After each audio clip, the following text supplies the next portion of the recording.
Hello guys, welcome back to my channel smart study. Guys, आज हम directorate of education की तरफ से दी जाने वाली वर्कशीट नंबर 2 करेंगे, जो कि क्लास 7th की है और सब्जेक्ट है साइंस। ये वर्कशीट 9 अप्रैल 2021 की है। तो आइए शुरू करते हैं आज की वर्कशीट शुरू करने से पहले प्लीज़ मेरे चैनल को सब्सक्राइब कर दीजिए। तो आइए देखते हैं वर्कशीट। ये वर्कशीट लास्ट ईयर जो वर्कशीट नंबर 10 आई थी उसकी सेम वही है, बट वर्कशीट का नंबर चेंज कर दिया गया है। तो ये वर्कशीट जो वर्कशीट नंबर 10 थी वही है, लेकिन कंफ्यूज हो रहे थे स्टूडेंट्स, वो वर्कशीट है ये वर्कशीट, बहुत कमेंट्स आ रहे थे, इसीलिए दोबारा वर्कशीट करवाई जा रही है। और अब से न्यू ही वर्कशीट करवाऊंगी क्योंकि इससे कन्फ्यूज़न हो रही है, बच्चों को समझ नहीं आ रहा है इसीलिए।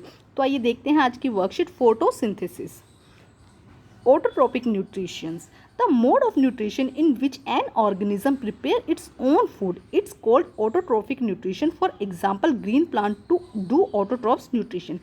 तो देखो क्या कहा जा रहा है, ऑटोट्रोपिक न्यूट्रिशन वो होता है ऐसा न्यूट्रिशन जिसमें जो एनिमल्स हैं या जो हम कहेंगे ऑर्गेनिज्म है अपना फूड खुद बनाते हैं।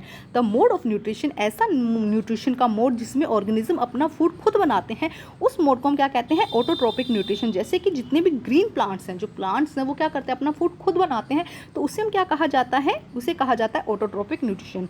But how they do so, लेकिन वो ये करते कैसे हैं। हमने सुन लिया कि ग्रीन प्लांट अपना फूड खुद बनाते हैं, बट वो कैसे बनाते हैं। तो देखिए इसके बाद में क्या कहा गया है, leaves are the food factories. Leaves क्या होती हैं, फूड फैक्ट्रीज होती हैं of plant. The synthesis of food in plant occur in leaves. तो क्या कहा गया है कि लीव्स जो है वो फूड फैक्ट्रीज होती है, वो फूड बनाने का काम कहाँ पे होता है, लीव्स में होता है। लीव्स क्या करती हैं, खाना बनाने का काम करती है। कैसे करती हैं उसे हम समझते हैं। The leave have a green pigment called chlorophyll, it help leaves to capture the energy of the sunlight. देखो ये लीफ है, ध्यान से समझो। लीफ में क्या होता है, ग्रीन। आपने देखा होगा मोस्टली लीफ कैसी होती है, ग्रीन होती है। ग्रीन क्यों होती है, क्योंकि इसके अंदर एक पिगमेंट होता है, उसे हम कहते हैं क्लोरोफिल। उसे क्या कहा जाता है, क्लोरोफिल। उसकी वजह से जो लीफ है वो कैसी हो जाती है, ग्रीन हो जाती है। क्लोरोफिल की प्रेजेंस की वजह से जो लीफ है वो कैसी होती है, ग्रीन होती है। और ये क्लोरोफिल में एक कैपेसिटी, एक मतलब आप मानेंगे एक एबिलिटी होती है। ये क्या करता है, जो सनलाइट आ रही है ना उसको कैप्चर कर लेता है, उसको पकड़ लेता है। जो सनलाइट आ रही है उसकी एनर्जी को क्या करता है, पकड़ लेता है। फर्स्ट यहाँ तक ये समझो। नेक्स्ट देखो क्या कहा गया है, the process by which green plant prepare food from carbon dioxide water in the presence of sunlight with the help of the chlorophyll is called photosynthesis. बहुत इंपॉर्टेंट, वेरी वेरी इंपॉर्टेंट। अब देखो leaf ने क्या किया, उसको sunlight उसने capture कर ली है ना, सनलाइट उसने ले ली। फर्स्ट तो ये हुआ। अब उसके पास में क्लोरोफिल भी है। ये दो बातें तो आपको ये समझ में आएगी, ठीक है। उसके पास क्या है, क्लोरोफिल भी है, ठीक है। उसके पास क्या है, क्लोरोफिल भी है। ये बातें होगी। अब वो क्या करता है, एटमॉस्फेयर से CO2 लेता है और रूट से क्या लेता है, H2O, कार्बन डाइऑक्साइड और H2O लिया। सनलाइट उसने कैप्चर कर ली, क्लोरोफिल उसके पास में है, तो इससे वो क्या बनाता है, कार्बोहाइड्रेट। इससे क्या बनाता है, वो फूड बनाता है, ठीक है। इसी प्रोसेस को हम क्या कहते हैं, फोटोसिंथेसिस। इसी प्रोसेस को क्या कहा जाता है, फोटोसिंथेसिस। चाहे तो आप इस तरह की रिएक्शन लिख दें, आपकी बुक में मेंशन है, चाहे तो आप ये वाला पैराग्राफ जो है वो लिखें। देखो क्या कहा गया है, the process by which green plant prepare food from carbon dioxide and water, H2O क्या है, वाटर है, इन the presence of sunlight with the help of the chlorophyll is called photosynthesis. अब देखो यहाँ पे हम डायग्राम के थ्रू समझते हैं। देखो क्या कहा गया है, देखो ये क्या है, लीव्स है, यहाँ पे ग्रीन लीव्स दिखाना, ठीक है। ये लीव्स है, यहाँ से सनलाइट आई, इसने इसको कैप्चर कर लिया। कैप्चर करने के लिए इसके पास क्या था, क्लोरोफिल। इसके पास क्या था, क्लोरोफिल ने कैप्चर कर लिया। अब इसने कार्बन डाइऑक्साइड लिया और यहाँ से इसने क्या लिया, वाटर एंड मिनरल्स। यहाँ से इसने क्या लिया, वाटर एंड मिनरल्स। रूट से इसने वाटर एंड मिनरल्स लिया। अब ये क्या बना देगा, इसके द्वारा क्या बना देगा, फूड बना देगा और ऑक्सीजन को रिलीज करेगा। अब यहाँ पे क्वेश्चन आता है कि कार्बन डाइऑक्साइड ये कैसे लेता है, प्लांट जो है कार्बन डाइऑक्साइड कैसे लेता है। तो ध्यान से समझो, ये क्या है, लीफ है। लीफ में क्या होता है, छोटे छोटे पोर होते हैं, छेद होते हैं छोटे छोटे, जिसके द्वारा क्या करता है, ये कार्बन डाइऑक्साइड को अंदर लेता है और ऑक्सीजन को क्या करता है, रिलीज करता है। Carbon dioxide from the air is taken the tiny pore present on the surface of the leaf. These pore are called stomata. These pore are surrounding by guard cells. और ये जो पोर दिखाई दे रहे हैं, टाइनी पोर दिखाई दे रहे हैं, इसके बाहर एक इस तरह से गार्ड सेल होते हैं जो उसको गार्ड करती है कि कब इसे ओपन करना है, कब इसे क्लोज करना है। ध्यान से समझो। इन जो स्टोमेटा है इनसे क्या होती है, जो कार्बन डाइऑक्साइड अंदर आती है, CO2 बाहर जाती है, और इसके बाहर क्या है, गार्ड सेल्स होती है जो इसको प्रोटेक्ट करती है।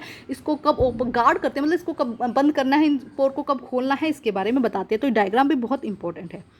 आगे देखते हैं क्या लिखा गया है। Water and minerals are transported to the leaf by the vessels. Which run like pipes through out the plant. अब देखो ये प्लांट है, ये स्टेम है इसका और यहाँ पे रूट है और लीफ यहाँ पे है, ठीक है। तो यहाँ से क्या होता है, छोटी छोटी पाइप्स होती हैं इस तरह से, जिसके द्वारा क्या होगा, वाटर एंड मिनरल्स ऊपर तक जाएंगे और लीफ तक पहुँचेंगे। देखो क्या लिखा गया, water and minerals are transported, मतलब एक जगह से दूसरी जगह तक जाते हैं, रूट से लेकर लीफ तक जा रहे हैं, लीव्स बाय द वेसल्स, इनको क्या कहेंगे, vessels which run like pipe through out the plant. पूरे प्लांट में ऐसे पाइप लाइक स्ट्रक्चर होते हैं जिन्हें हम वेसल्स कहते हैं। The solar energy is captured by the leaf and store in the plant form of the food. The sun is the ultimate source of energy all living organism. अब जो plant हैं, देखो सिर्फ प्लांट ही क्या करते हैं, सोलर एनर्जी को capture कर सकते हैं। ग्रीन प्लांट हम नहीं कर सकते, अगर हम धूप में खड़े हो जाएंगे तो हम उसको एनर्जी को कैप्चर नहीं कर सकते, लेकिन जो सन है, वो जो प्लांट्स है वो क्या करते हैं, सोलर एनर्जी को कैप्चर कर सकते हैं। तो वही क्या है, देखो प्लांट ने किया, उसने फूड बनाया, उस पर हम डिपेंडेंट है, तो क्या है, अल्टीमेट सोर्स क्या है, सन है। The sun is the ultimate source of energy for all living organism. अब हम इसके क्वेश्चन से करते हैं, बहुत ही आसान है। व्हाट इज फोटोसिंथेसिस, तो यहाँ पे बहुत अच्छे से दिया गया है फोटोसिंथेसिस। देखो ये रहा, the process by which green plant prepare food from carbon dioxide water in the presence of sunlight with the help of the chlorophyll is called photosynthesis. First का answer. Question number 2, what is stomata, very important. ये देखो ये भी बहुत important है, ये भी important है, तो यहाँ से लिखेंगे answer number 2, carbon dioxide from the air is taken through out the tiny pore present on the surface of the leaves, the pore are called stomata. Answer number 2. Question number 3, why is the sun ultimate source of the energy? क्यों? क्योंकि सबसे जो main energy कौन दे रहा है, सन ही दे रहा है, तो यहाँ से लेके यहाँ तक। Answer number 3, the solar energy is captured by the leaf and stored in the plant of the form of food. The sun is the ultimate source of energy for all living organism. Question number 4, leaves are the food dash plant. Leaves क्या है, food की, food बनाने की factories हैं। Very good, तो ये हो जाएगा आंसर नंबर 4 का, फैक्ट्रीज। फूड क्या है, जो लीव्स क्या है, वो फूड को बनाने की फैक्ट्रीज हैं।